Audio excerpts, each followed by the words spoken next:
അടുത്തതാണ് ഫ്രഞ്ച് വിപ്ലവം. ഫ്രഞ്ച് വിപ്ലവത്തിൽ നമ്മൾ ആദ്യം തന്നെ കുറച്ച് കോട്ടുകൾ പഠിക്കാനുണ്ട്. ആദ്യത്തത് എന്താണ്? ആദ്യത്തത് തന്നെ ഞാനാണ് രാഷ്ട്രം എന്ന് പ്രഖ്യാപിച്ചത് ആരാണ്? ലൂയി 14. രാജാവിന്റെ അധികാരങ്ങളെല്ലാം ദൈവം നൽകിയതാണ്. അതിനാൽ രാജാവിനെ ചോദ്യം ചെയ്യാൻ ദൈവത്തിനു മാത്രമേ അധികാരമുള്ളൂ എന്ന് പറഞ്ഞത് ആരാണ്? ലൂയി 14. ഞാനാണ് രാഷ്ട്രം, ലൂയി 14. എനിക്ക് ശേഷം പ്രളയം, ലൂയി 15. നിങ്ങൾക്ക് റൊട്ടി ഇല്ലെങ്കിൽ എന്താ, കേക്ക് തിന്നൂടെ എന്ന് ചോദിച്ചാരാണ്? Mary Antoinette. ഇത്രയും കാര്യങ്ങളൊന്നും ഓർത്തിരിക്കണം. ഞാനാണ് രാഷ്ട്രം 14. എനിക്ക് ശേഷം പ്രളയം 15. റൊട്ടി ഇല്ലെങ്കിൽ എന്താ, കേക്ക് തിന്നൂടെ എന്ന് ചോദിച്ചാൽ മേരി അന്റോയിനറ്റ്. ഇനി അടുത്തത്, ഫ്രാൻസിൽ 10ൽ 9 പേരും പട്ടിണി കിടന്ന് മരിക്കുമ്പോൾ 10ാമത്തെ ഒരാൾ ദഹനക്കൊണ്ടാണ് മരിച്ചത്. അതായത് അവിടുത്തെ ഒരു കഷ്ടപ്പാടാണ് പറഞ്ഞത്. ഫ്രാൻസിൽ 9 പേരും പട്ടിണി കൊണ്ട് മരിച്ചപ്പോൾ 10ാമത്തെ ആൾ എന്തുകൊണ്ടാണ് മരിക്കുന്നത്? ദഹനക്കേട് കൊണ്ടാണ്, ബാധിച്ചാണ് മരിച്ചത് എന്ന് പറഞ്ഞ എന്തുമായിട്ട് ബന്ധപ്പെട്ടാണ്? അവിടുത്തെ ഒരു സിറ്റുവേഷൻ ജനങ്ങൾക്ക് കാണിച്ചു തരുന്ന ഒരു സിറ്റുവേഷൻ ആണത്. ഫ്രാൻസിലെ ഭൂരിഭാഗം ജനങ്ങളും ദുരിതത്തിലായിരുന്നുവെന്നും ഭരണാധികാരികൾ ഉൾപ്പെട്ട ന്യൂനപക്ഷം ആഡംബരവും ധൂർത്തും നിറഞ്ഞ ജീവിതമാണ് നയിച്ചതെന്നും ഇതിൽ നിന്നും മനസ്സിലാക്കാം. ഫ്രാൻസിൽ നിലനിന്ന സാമൂഹിക സാമ്പത്തിക അസമത്വങ്ങൾ ആയിരുന്നു ഈ അവസ്ഥ സൃഷ്ടിച്ചത്. ഫ്രഞ്ച് സമൂഹത്തെ 3 തട്ടുകളായി തിരിച്ചിരുന്നു.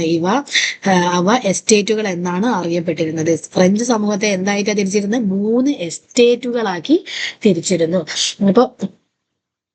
അപ്പൊ അത് ഏതൊക്കെയാണെന്ന് നമുക്ക് നോക്കാം. എന്തൊക്കെയാണ് ആ എസ്റ്റേറ്റുകൾ? ഫസ്റ്റത്തത് ഫ്രഞ്ച് സമൂഹം. 1ാമത്തെ എസ്റ്റേറ്റ് എന്ന് പറഞ്ഞാൽ അതിൽ ആരൊക്കെയാണ് വരുന്നത്? ധാരാളം ഭൂപ്രദേശം കൈവശം വെച്ചു. കർഷകരിൽ നിന്ന് തിതെ എന്ന പേരിലുള്ള നികുതി പിരിച്ചു. എല്ലാ തരത്തിൽ നിന്നും നികുതിയിൽ നിന്ന് ഒഴിവാക്കപ്പെട്ടവരായിരുന്നു 1ാമത്തെ എസ്റ്റേറ്റ്. ഭരണത്തിലെയും സൈന്യത്തിലെയും ഉയർന്ന പദവികൾ നിയന്ത്രിച്ചു. എന്തിലൊക്കെയാണ്? ഭരണത്തിലെയും സൈന്യത്തിലെയും ഉയർന്ന പദവികൾ എന്ത് ചെയ്തു? നിരോധിച്ചു. അതാണ് 1ാമത്തെ എസ്റ്റേറ്റ്. ഇനി സൈനിക സേവനം നടത്തി കർഷകരിൽ നിന്ന് പലതരം നികുതികൾ പിരിച്ചു. വേതനം നൽകാതെ കർഷകരെ കൊണ്ട് പണിയെടുപ്പിച്ചു. എന്താണ്? സൈനിക സേവനം നടത്തി കർഷകരിൽ നിന്ന് പലതരം നികുതി. അതാരാണ്? 2ാമത്തെ എസ്റ്റേറ്റിൽ ആരൊക്കെയാ പെടുക? സൈനിക സേവനം. പ്രഭുക്കന്മാരാണ് 2ാമത്തെ എസ്റ്റേറ്റിൽ. 1ാമത്തതിൽ ആരാണ് വരുന്നത്? പുരോഹിതന്മാരാണ്. പുരോഹിതന്മാര് ധാരാളം ഭൂപ്രദേശം കയ്യിൽ വെച്ചു. തിതെ എന്ന പേരിലുള്ള നികുതി പിരിച്ചു. തിതെ എന്ന പേരിലെ നികുതി പിരിച്ചു. ധാരാളം ഭൂപ്രദേശം കൈവശം വെച്ചു. എല്ലാ തരം നികുതികളിൽ നിന്നും ഒഴിവാക്കപ്പെട്ടവരായിരുന്നു 1ാമത്തെ എസ്റ്റേറ്റിൽ പെട്ടവർ. ഭരണത്തിലെയും സൈന്യത്തിലെയും ഉയർന്ന പദവികൾ നിയന്ത്രിച്ചവരായിരുന്നു 1ാമത്തെ എസ്റ്റേറ്റിൽ. 2ാമത്തേതിൽ ആരാണ്? പ്രഭുക്കന്മാരായിരുന്നു അല്ലെ. സൈനിക സേവനം നടത്തി കർഷകരിൽ നിന്നും പലതരം നികുതികൾ പിരിച്ചു. വേതനം നൽകാതെ കർഷകരെ കൊണ്ട് പണിയെടുപ്പിച്ചു. എന്താണ്? വേതനം നൽകാതെ കർഷകരെ കൊണ്ട് പണിയെടുപ്പിച്ച ആൾക്കാരാണ് ആര്? 2ാമത്തെ എസ്റ്റേറ്റ്. നികുതികളിൽ നിന്ന് ഒഴിവാക്കപ്പെട്ടിരുന്നു. ആഡംബര ജീവിതം നയിച്ചു. വിശാലമായ ഭൂപ്രദേശം കൈവശം വെച്ചു. എന്താണ്? വിശാലമായ ഭൂപ്രദേശം കൈവശം വെച്ചവരാണ് 2ാമത്തെ എസ്റ്റേറ്റ്. ഇനി 3ാമത്തെ എസ്റ്റേറ്റ്. കച്ചവടക്കാർ, എഴുത്തുകാർ, അഭിഭാഷകർ, ഉദ്യോഗസ്ഥർ അധ്യാപകർ, ബാങ്കർ എന്നിവരടങ്ങിയ മധ്യവർഗം, കർഷകർ, കൈത്തൊഴിലുകൾ എല്ലാം ഇതിലാണ് വരിക. ഭരണത്തിൽ ഒരു അവകാശവും ഇല്ല. തൈലെ എന്ന പേരിലുള്ള ഭൂനികുതി സർക്കാരിന് നൽകണം. താഴ്ന്ന സാമൂഹിക പദവി പ്രഭുക്കന്മാർക്കും പുരോഹിതന്മാർക്കും നികുതി നൽകണം. അപ്പൊ എന്തൊക്കെയാണ് അതിൽ വരുന്നത്? ഭരണത്തിൽ ഒരവകാശവും ഉണ്ടായിരുന്നില്ല. തൈലെ എന്ന പേരിലുള്ള ഭൂനികുതി സർക്കാരിന് നൽകണം. ഭരണത്തിൽ ഒരു അവകാശവും ഇല്ല. തൈലെ എന്ന പേരിലുള്ള ഭൂനികുതി ആർക്ക് നൽകണം? സർക്കാരിന് നൽകണം. അപ്പൊ തിതെ എന്നുള്ളത് 1ാമത്തെ വകുപ്പിലാണ് വരുന്നത്. തൈലെ എന്നുള്ളത് എന്താണ്? 3ാമത്തെ എസ്റ്റേറ്റിൽ വരുന്നതാണ്. ഭരണത്തിൽ ഒരു അവകാശവും ഇല്ലാത്ത ആൾക്കാരാണ് 3ാമത്തെ എസ്റ്റേറ്റിൽ. താഴ്ന്ന സാമൂഹിക പദവി പ്രഭുക്കന്മാർക്കും പുരോഹിതന്മാർക്കും നികുതി നൽകണം. ആർക്കൊക്കെയാണ്? പ്രഭുക്കന്മാർക്കും പുരോഹിതന്മാർക്കും നികുതി കൊടുക്കേണ്ടിയിരുന്ന ടീമാണ് 3ാമത്തെ എസ്റ്റേറ്റില്. ഇനി നികുതികളിൽ നിന്ന് ഒഴിവാക്കപ്പെട്ടിരുന്നു ആര്? 1ാമത്തെയും 2ാമത്തെയും എസ്റ്റേറ്റിലെ. 2ാമത്തെ എസ്റ്റേറ്റിലുള്ളവരും ആഡംബര ജീവിതം നയിച്ചു. വിശാലമായ ഭൂപ്രദേശം കൈവശം വെച്ചു. ഇനി അടുത്തത്, ഇനി എന്തൊക്കെ പ്രധാനപ്പെട്ട ആശയങ്ങൾ പറഞ്ഞ വ്യക്തികളെ കുറിച്ച് നമുക്ക് നോക്കാം. വോൾട്ടയർ പുരോഹിതന്മാരുടെ ചൂഷണത്തെ പരിഹസിച്ചു. വോൾട്ടയർ എന്താ ചെയ്ത്? പുരോഹിതന്മാരുടെ ചൂഷണത്തെ പരിഹസിച്ചു. യുക്തിചിന്ത, സമത്വം, മനുഷ്യസ്നേഹം എന്നിവ പ്രോത്സാഹിപ്പിച്ചു. എന്തൊക്കെയാണ്? യുക്തിചിന്ത, സമത്വം, മനുഷ്യസ്നേഹം എന്നിവയെ പ്രോത്സാഹിപ്പിച്ചു. യുക്തിചിന്ത, സമത്വം, മനുഷ്യസ്നേഹം എന്നിവയെ പ്രോത്സാഹിപ്പിച്ചു. പുരോഹിത അവരുടെ പുരോഹിതരുടെ ചൂഷണത്തെ പരിഹസിച്ചു. യുക്തിചിന്ത, സമത്വം, മനുഷ്യസ്നേഹം എന്നിവ പ്രോത്സാഹിപ്പിച്ചു. എന്തൊക്കെയാണ്? യുക്തിചിന്ത, സമത്വം, മനുഷ്യസ്നേഹം എന്നിവയെ വോൾട്ടയർ പ്രോത്സാഹിപ്പിച്ചു. പുരോഹിതരുടെ ചൂഷണത്തെ പരിഹസിച്ചു. ഇനി റൂസോ, സ്വതന്ത്രമായി ജനിക്കുന്ന മനുഷ്യൻ എവിടെയും ചങ്ങലയിലാണ് എന്ന പ്രശസ്തമായ പ്രസ്താവനയിലൂടെ സ്വാതന്ത്ര്യത്തിന്റെ പ്രധാന വ്യക്തമാക്കി. ജനങ്ങളാണ് പരമാധികാരി എന്ന് പ്രഖ്യാപിച്ചു. എന്താണ്? ജനങ്ങളാണ് പരമാധികാരി എന്ന് പ്രഖ്യാപിച്ചത് ആരാണ്? റൂസോ. ജനങ്ങളാണ് പരമാധികാരി എന്ന് പ്രഖ്യാപിച്ചത് ആരാണ്? റൂസോ. സ്വതന്ത്രമായി ജനിക്കുന്ന മനുഷ്യൻ എവിടെയും ചങ്ങലയിലാണ് എന്ന പ്രശസ്തമായ പ്രസ്താവനയിലൂടെ സ്വാതന്ത്ര്യ പ്രഖ്യാപനം നടത്തിയ വ്യക്തി ആരാണ്? റൂസോ. ജനങ്ങളുടെ പരമാധികാരിയാണെന്ന് പ്രഖ്യാപിച്ചത് ആരാണ്? റൂസോ. ഇനി മോണ്ടസ്ക്യൂ, ജനാധിപത്യത്തെയും റിപ്പബ്ലിക്കെയും പ്രോത്സാഹിപ്പിച്ചു. ഗവൺമെന്റിന്റെയും നിയന്ത്രണം, കാര്യനിർവഹണം, നീതിന്യായം എന്നീ വിഭാഗത്തെ തിരിക്കണമെന്ന് വാദിച്ചു. അപ്പൊ മൂന്നാളാണ്: വോൾട്ടയർ, റൂസോ, മോണ്ടസ്ക്യൂ. അപ്പൊ മോണ്ടസ്ക്യൂ പറഞ്ഞ കാര്യങ്ങൾ എന്തൊക്കെയാണ്? ജനാധിപത്യത്തെയും റിപ്പബ്ലിക്കിനെയും പ്രോത്സാഹിച്ചു. ഗവൺമെന്റിന്റെ നിയമനിർമ്മാണം, കാര്യനിർവഹണം, നീതിന്യായ എന്നീ വിഭാഗങ്ങളാക്കി തിരിക്കണമെന്ന് വാദിച്ചാരാണ്? മോണ്ടസ്ക്യൂ. ഇനി റൂസോ എന്താണ്? സ്വതന്ത്രമായി ജനിക്കുന്ന മനുഷ്യൻ എവിടെയും ചങ്ങലയിലാണ് എന്ന് പറഞ്ഞത് ആരാണ്? റൂസോ. ജനങ്ങളാണ് പരമാധികാരി എന്ന് പറഞ്ഞത് റൂസോ ആണ്. എന്ത്? സ്വതന്ത്രമായി ജനിക്കുന്ന മനുഷ്യൻ എവിടെയും ചങ്ങലയിലാണ് എന്ന് പറഞ്ഞത് ആരാണ്? റൂസോ. വോൾട്ടയർ ആണെന്ത്? യുക്തിചിന്ത, സമത്വം, മനുഷ്യസ്നേഹം എന്നിവയെ പ്രോത്സാഹിപ്പിച്ചത്. യുക്തിചിന്ത, സമത്വം, മനുഷ്യസ്നേഹം എന്നിവയെ പ്രോത്സാഹിപ്പിച്ചത് ആരാണ്? വോൾട്ടയർ ആണ്. ഇനി അടുത്തത്, ഇനി ഫ്രാൻസിലെ ബൂർബൻ രാജാക്കന്മാർ, പുരോഹിതർ, പ്രമുഖർ തുടങ്ങിയവർ നയിച്ച ആഡംബര ജീവിതം, ധൂർത്ത്, യുദ്ധങ്ങൾ എന്നിവയും തുടർച്ചയായ വരൾച്ചയും കൃഷിനാശവും ഫ്രാൻസിന്റെ സാമ്പത്തിക സ്ഥിതി അതീവ ഗുരുതരമാക്കി. അമേരിക്കൻ സ്വാതന്ത്ര്യ സമരത്തിൽ കോളനികളെ സമ്പത്തും സൈന്യവും നൽകി ഫ്രാൻസിനെ ഭരണാധികാരികൾ സഹായിച്ചതും സാമ്പത്തിക പ്രതിസന്ധിയെ രൂക്ഷമാക്കി. ജനങ്ങളുടെ പുതിയ നികുതി ചുമത്തുന്നതിനായി 1789 ചക്രവർത്തി ലൂയി 16 ജനപ്രതിനിധികളെ സഭയായ എസ്റ്റേറ്റ് വിളിച്ചു ചേർത്തു. അപ്പം 1789 എസ്റ്റേറ്റ് വിളിച്ചു ചേർത്തത് ആരാണ്? ലൂയി 16 അല്ലെ. ഫ്രഞ്ച് സമൂഹത്തെ പോലെ എസ്റ്റേറ്റ് ജനറലും 3 എസ്റ്റേറ്റുകൾ ഉണ്ടായിരുന്നു. ഓരോ എസ്റ്റേറ്റിനും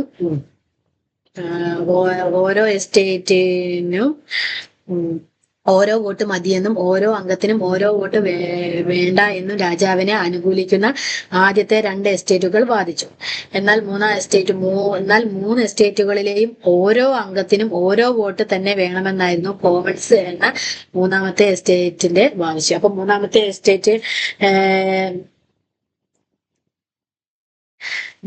എസ്റ്റേറ്റിനെ അറിയപ്പെടുന്ന പേരെന്താണ്? കോമൺസ് എന്ന് അറിയപ്പെടുന്നത് 3ാമത്തെ എസ്റ്റേറ്റ് ആണ്.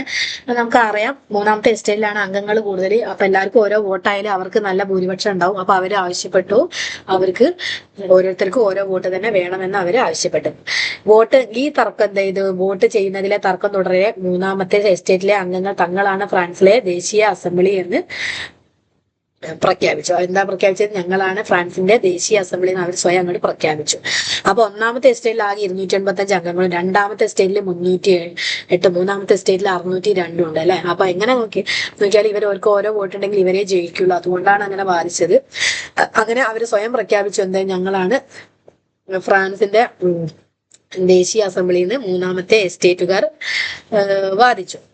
അവർ അടുത്തുള്ള ഒരു ടെന്നീസ് കോർട്ടിൽ സമ്മേളിച്ചു. എവിടെയാണ്? ടെന്നീസ് കോർട്ടിൽ സമ്മേളിച്ചു. ഫ്രാൻസിനായി ഒരു ഭരണഘടന തയ്യാറാക്കിയ ശേഷം മാത്രമേ പിരിയുകയുള്ളൂ എന്ന് അവർ പ്രതിജ്ഞ ചെയ്തു. അപ്പൊ അവര് ഫ്രാൻസിന് സ്വന്തമായിട്ട് ഒരു ഭരണഘടന ഉണ്ടാക്കുന്ന അവർ പ്രതിജ്ഞ എടുത്തു. ഇതിനെയാണ് എന്തറിയപ്പെടുന്നത്? ടെന്നീസ് കോർട്ട് പ്രതിജ്ഞ എന്ന് അറിയപ്പെടുന്നത്. എന്താണ്? ടെന്നീസ് കോർട്ട് പ്രതിജ്ഞ എന്നാണ് ഇതിനെ അറിയപ്പെടുന്നത്. ഇനി കുറച്ച് ഇമ്പോർട്ടന്റ് കാര്യങ്ങൾ പഠിക്കാം. 1789 ജൂലൈ 14 സ്വാതന്ത്ര്യം, സമത്വം, സാഹോദര്യം എന്നീ മുദ്രാവാക്യങ്ങൾ മുഴക്കിക്കൊണ്ട് വിപ്ലവകാരികൾ ബൂർബൻ രാജവാഴ്ചയുടെ പ്രതീകമായ ബാസ്റ്റൺ ജയിൽ അടിച്ചു തകർത്തു. എന്താണ് അടിച്ചു തകർത്തത്? ബാസ്റ്റൽ ജയിൽ തകർത്തു. 1789 ജൂലൈ 14 സ്വാതന്ത്ര്യം, സമത്വം, സാഹോദര്യം എന്നീ മുദ്രാവാക്യങ്ങൾ മുഴക്കിക്കൊണ്ട് വിപ്ലവകാരികൾ അപ്പൊ ഈ ബാസ്റ്റൻ ചെയിൻ എന്തിന്റെ പ്രതീകമായിരുന്നു? ബൂർബൻ രാജവാഴ്ചയുടെ പ്രതീകമായിരുന്നു. അപ്പൊ ഇതിനെ എന്താ അറിയപ്പെടുന്നത്? ഇത് ഫ്രഞ്ച് വിപ്ലവത്തിന്റെ ആരംഭമായി കണക്കാക്കപ്പെടുന്നു. ഇനി 1789 ഓഗസ്റ്റ് 12 ദേശീയ അസംബ്ലി മനുഷ്യാവകാശ പ്രഖ്യാപനം നടത്തി. 1789 ഓഗസ്റ്റ് 12 എന്ത് ചെയ്ത് മനുഷ്യാവകാശ പ്രഖ്യാപനം പാസ്സാക്കുന്നത്. ഇനി 1789 ഒക്ടോബറിലാണ് പാരീസ് നഗരത്തിലെ ആയിരക്കണക്കിന് സ്ത്രീകൾ ഭക്ഷണം വേണം എന്ന മുദ്രാവാക്യവുമായി വേഴ്സായി കൊട്ടാരത്തിലേക്ക് പ്രകടനം നടത്തുന്നത് അല്ലെ. എങ്ങോട്ടാ പ്രകടനം നടത്തുന്നത്? വേഴ്സായി കൊട്ടാരത്തിലേക്ക് പ്രകടനം നടത്തും. ഇനി 1793 ജൂലൈയിൽ ഫ്രാൻസിന്റെ ആഭ്യന്തര കാര്യങ്ങൾ നിയന്ത്രിക്കുന്നതിനായി റോബിസ്പിയറുടെ നേതൃത്വത്തിൽ ഒരു പ്രതി സുരക്ഷാ കമ്മിറ്റി രൂപീകരിച്ചു. മിറാബോ, ഡാൻഡർ തുടങ്ങിയവർ ഇതിൽ അംഗങ്ങളായിരുന്നു. ശത്രുക്കളാണെന്ന് തോന്നിയ എല്ലാവരെയും അവർ ഗില്ലറ്റിൻ എന്ന യന്ത്രം ഉപയോഗിച്ച് നിഷ്കരുണം വധിച്ചു. അപ്പൊ ആരൊക്കെ ഇതിൽ അംഗമായിരുന്ന ആൾക്കാർ? മിറാബോ, ഡാൻഡർ എന്നിവർ ഇതിലെ അംഗമായിരുന്നു. ശത്രുക്കളെന്ന് തോന്നിയ എല്ലാവരെയും അവർ എന്ത് ചെയ്തു? ഗില്ലറ്റിൻ ഉപയോഗിച്ച് നിഷ്കരുണം വധിച്ചു. നിരവധി പ്രഭുക്കന്മാരും പുരോഹിതന്മാരും ഇതിൽ ഇരയായി. ലൂയി 16 ഭാര്യ മേരി അന്റോയിനെറ്റും ഗില്ലറ്റിന് ഇരയായവരിൽ പെടുന്നു. അപ്പൊ ലൂയി 16 അവർ വധിച്ചു, ഭാര്യയെയും കൊന്നു. അവസാനം റോസ്ബിയറിയും ഗില്ലറ്റിന് ഇരയായി. അപ്പൊ ഇവര് രണ്ടാളെ പേര് മിറാബോ, ഡാൻഡ്രിയർ തുടങ്ങിയവർ ഇതിൽ അംഗങ്ങളായിരുന്നു. ആരൊക്കെയായിരുന്നു? അപ്പൊ ഈ റോസ് ബിയറിയും എന്തായിരുന്നു ഇതില് ഗില്ലറ്റിന് ഏരിയായി. 1793 ജൂലൈയിൽ ഫ്രാൻസിന്റെ ആഭ്യന്തര കാര്യങ്ങൾ നിയന്ത്രിക്കുന്നതിനായി അപ്പൊ അതിൽ മെയിൻ അംഗമായിരുന്നത് റോസ് ബിയറി ആയിരുന്നു അല്ലെ. റോസ് ബിയറിക്കും ഈ ഗില്ലറ്റിന് വെടിയേറ്റു. ഇനി അവസാനം റോസ് ബിയറിയും ഗില്ലറ്റിന് ഇരയായി. ഇനി 1794 ജൂലൈ വരെ നീണ്ടു നിന്നിരുന്ന ഈ ഭരണം എന്താണ് അറിയപ്പെടുന്നത്? ഭീകരവാഴ്ച എന്ന് അറിയപ്പെടുന്നു. എന്താണ് അറിയപ്പെടുന്നത്? ഭീകരവാഴ്ച എന്ന് അറിയപ്പെടുന്നു. ഇനി ഫ്രാൻസിൽ നിന്നും മറ്റിടങ്ങളിലേക്ക്, അതായത് ഫ്രഞ്ച് വിപ്ലവത്തിന്റെ സ്വാധീനങ്ങൾ എന്തൊക്കെയാണെന്നുള്ളത് ഇമ്പോർട്ടന്റ് ആണ്. നമുക്കത് ഓരോന്നും എന്താണെന്ന് നോക്കാം. പിൻകാല ലോകത്തുണ്ടായ എല്ലാ വിപ്ലവങ്ങളെയും ഫ്രഞ്ച് വിപ്ലവം സ്വാധീനിച്ചിട്ടുണ്ട് അല്ല. പിൻകാലത്ത് ഉണ്ടായിട്ടുള്ള എല്ലാ വിപ്ലവങ്ങളെയും എന്ത് സ്വാധീനിച്ചിട്ടുണ്ട്? ഫ്രഞ്ച് വിപ്ലവം സ്വാധീനിച്ചു. സ്വാതന്ത്ര്യം, സമത്വം, സാഹോദര്യം എന്ന ആശയത്തിന്റെ പ്രചരണം ഭയങ്കര ശക്തമായി അല്ലെ. യൂറോപ്യൻ വ്യവസ്ഥയുടെ അന്ത്യം കുറിക്കുകയും സ്വേച്ഛാധിപത്യ ഭരണകൂടങ്ങൾക്ക് ഭീഷണിയാവുകയും ചെയ്തു. എന്താണ്? യൂറോപ്യൻ ഫ്യൂഡൽ വ്യവസ്ഥകളുടെ അന്ത്യം കുറിക്കുകയും സ്വേച്ഛാധിപത്യ ഭരണകൂടങ്ങൾക്ക് ഭീഷണിയാവുകയും ചെയ്തു. രാജ്യമെന്നാൽ പ്രദേശമല്ല, രാജ്യത്തെ ജനങ്ങളാണെന്ന പ്രഖ്യാപനം വന്നു. അപ്പൊ ജനങ്ങളുടെ കുറച്ച് ഇമ്പോർട്ടൻസും കൂടെ ഫ്രഞ്ച് വിപ്ലവത്തിന്റെ ഒരു സ്വാധീനമാണ്. ജനകീയ പരമാധികാരം എന്ന ആശയം മനുഷ്യരാശിക്ക് നൽകി. അപ്പൊ ജനങ്ങൾക്കാണ് പരമാധികാരം എന്ന ആശയം അവർ മുന്നോട്ട് വെച്ചു. ദേശീയതയുടെ ആവിർഭാവത്തിന് വഴിയൊരുക്കും. ഒരു ദേശീയത എന്നുള്ള ഒരു കൺസെപ്റ്റ് കൊണ്ടുവന്നു. മധ്യവർഗത്തിന്റെ വളർച്ചയെ സഹായിച്ചു. മധ്യവർഗം വളർന്നു വരാനുള്ളൊരു സഹായം എന്ത് കാരണമായി? ഈ ഫ്രഞ്ച് വിപ്ലവം ഹെൽപ്പായി. ഇനി ഫ്രഞ്ച് വിപ്ലവത്തിന്റെ സ്വാധീനത്തെ കുറിച്ച് ആസ്ട്രിയൻ ഭരണാധികാരിയായിരുന്ന മെറ്റർനിക്കയുടെ പറഞ്ഞ അഭിപ്രായമാണ്: ഫ്രാൻസ് തുമ്മിയാൽ യൂറോപ്പിനാകെ ജലദോഷം പിടിക്കും. അതായത് ഫ്രാൻസിന്റെ ഒരു ശക്തിയെ അദ്ദേഹം ഒന്ന് വർണ്ണിച്ചു പറഞ്ഞു.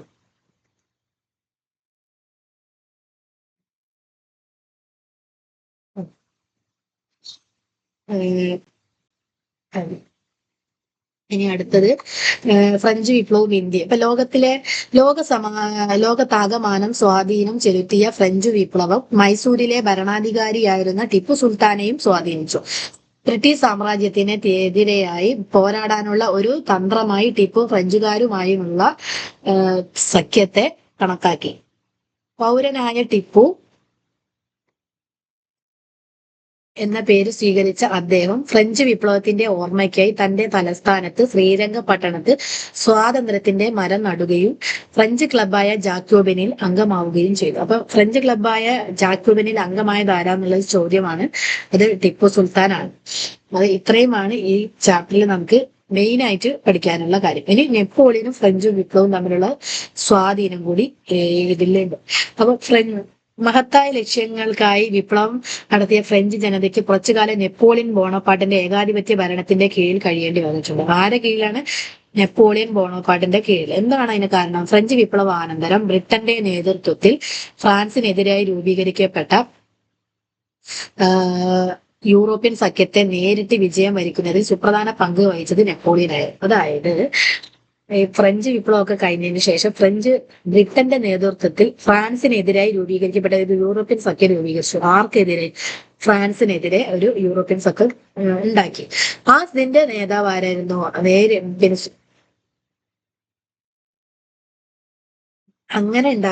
അങ്ങനെ ഫ്രാൻസിനെതിരായി രൂപീകരിക്കപ്പെട്ട യൂറോപ്യൻ സഖ്യത്തെ നേരിട്ട് വിജയം വരിക്കുന്നതിൽ സുപ്രധാന പങ്ക് വഹിച്ചത് ആരായിരുന്നു? നെപ്പോളിയൻ ആയിരുന്നു.